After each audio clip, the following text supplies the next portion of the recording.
For today's video mga kalagalag, ayun nga ni, sumubok kami sumakay uli din sa MRT. At mga testing lang at baka kita ay namumuling na. Ay matagal-tagal din, taon na bago sumakay uli din sa MRT. Ay mabuti na lang yung dalawa kong kasama ay sabi sa akin ay tara at baka kita ay baka mabawas-bawasan ang kamulingan natin. Ay bibihira naman talaga kaming sumakay ng MRT dahil puro Grab o kaya ay taxi. Ay rin na nga ni ang nasabi ko. Araw na yan, dati ay wala yan. Ayan pala ay para sa mga mababa na pasahero. Tapos sa mga masakay ay dini sa gilid. Ay talagang may pagbabago na pala dini. Ay mabuti na lahat sumubok kami ay nakakamuling din.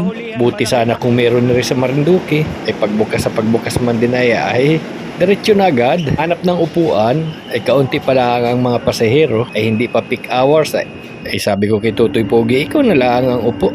Ay mabilis din naman pag mag-MRT ka, ay kami papunta ng SM Mega Mall, ay nagtanong pa nga ni kami kung saan kami pwedeng bumaba. Sabi nung nagabigay ng ticket ay malapit daw kung kami ay mababa sa Ortigas, wag daw sa Show at medyo malayo-layo na yun. Ay talaga namang nakakamuling. Ilang minuto lang naman at mararating na namin yung Ortigas na yan. Hindi naman tayo aabuti ng oras din. Yung dulo sa dulo nitong MRT, kung dini ka manggagaling sa Baclaran, ang dulo naman nito ay dun sa North EDSA. May SM din dun. Pero balita ko sa TV ay adugtungan na ito. Baga gawin na nga ni hanggang Cavite ay maigi naman. At yung mga commuter ng MRT ay mapapadali.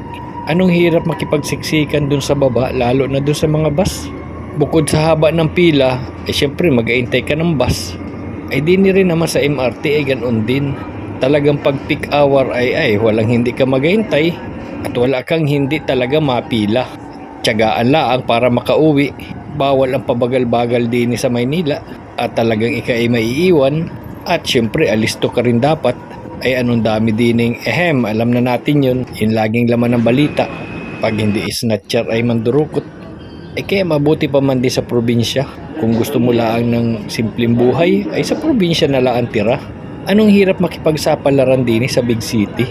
Iba-ibang klaseng tao ang mga nakatira din ay maigi sa probinsya at yung tanim na talbos ng kapitbahay ay pwede kang humingi. Yung malunggay, pwede mong hingin. Saging, pwede rin.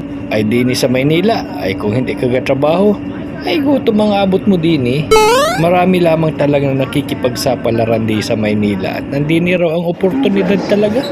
Ay pag-announcement din ng Ortigas Station ay baba na agad at may hirap pa bagal-bagal din Ay kung makikita man din ninyo ay nag-ipon-ipon na yung mga tao na yan mga pasakay at palabas din sa Ortigas Station. Ay kaya kami ay din naman bumaba ay talagang hindi pa kami nagatanghalian ay hapon na. Thank you for watching!